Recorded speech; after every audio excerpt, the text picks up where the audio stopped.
Alright, we're back here again. As you can see, this super cell is moving very fast.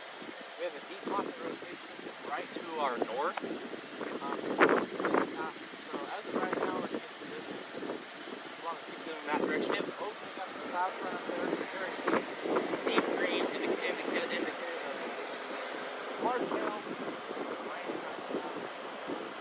You're keeping an eye on this. It's definitely rotating, but we haven't seen any sort of funnel yet. Starting to sprinkle. I think that's a little light. Lots coming yet. The rain's getting very close. You can see a little rain. We're not seeing anything. No one else is. Maybe it's starting to start sounding. I just want to be able to hear that from right here if it did.